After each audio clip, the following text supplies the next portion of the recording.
Through my climb to Diamond, I learned a lot about the competitive system and how to exploit it to my advantage. Hopefully, today I will arm you with the information needed to climb faster than I did. First things first, we need to understand the system we're all placed in. How does the competitive system work? We all know the different ranks: iron, bronze, silver, gold, platinum, diamond, immortal, and radiant. This can be broken down into 3 divisions. For example, Iron 1, Iron 2, and Iron 3. Iron 3 being better than Iron 1. As of making this video, these divisions currently occur for all ranks except Radiant. You guys probably already know this jargon already, so I'll get to the point. You gain RR on a win and lose RR on a loss. To rank up, it's pretty easy. Win all your games. However, this is unrealistic. And RR is the front end system.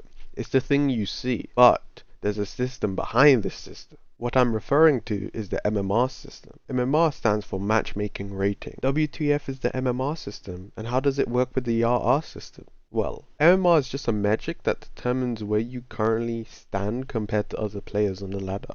2 players can have the same MMR, so it's not like a leaderboard. The way matchmaking works is it takes your MMR, let's say 1500, and starts fetching other players with similar ratings. Let's say the range is 100. So the queue system will look and match you with players from the range of 1450 to 1550. Now the range increases over time because Riot doesn't want you to wait 10 minutes for a queue. So the longer you queue, the more wider the skill gap between all players are. I'm sure Riot tries to play nice with you, and within the first 5 minutes of queue, you should have a decent skill disparity. Keep in mind this process above is slightly different if you're in a party. The matchmaker will take your average MMR of all the members of the party and use that as a matchmaking value. Next, you need to understand that your MMR is where you currently stand. Your actual rank is where the game thinks you should be. This can be seen in how much RR you gain and lose. Ever experience heavy loss but very little gains? This is because your rank is higher than your MMR. So, the game thinks you do not deserve to be at your current rank, so it punishes you more heavily and gains you very little. The opposite of this can happen too.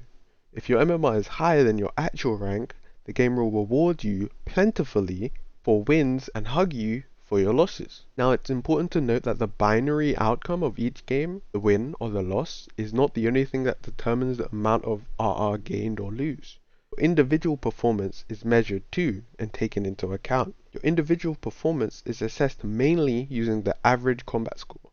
This is the most important metric that you have influence over to crush losses short and to buff victories long. Average combat score is measured like this. Damage per round is taken into account, your kills is taken into account, multi-kills get a plus 50 boost, non-damaging assists plus 25, and round score. Round score doesn't make any sense to me, so I just ignore it. If you want to try and make sense of it, be my guest. That just doesn't make sense. From my experience, it doesn't matter if you win or lose. What does matter is your average combat score. If you have a high average combat score than the rest of your team and the enemy, you will always lose less and win more. So you want to climb, focus on damage per round, early kills and multi-kills. I hate to say it, but duelists are the best way to ensure you lose less RR and win more. This is because they play right into the average combat score metric. They have abilities that allow them to multi-frag, get early kills, and output a lot of damage per round.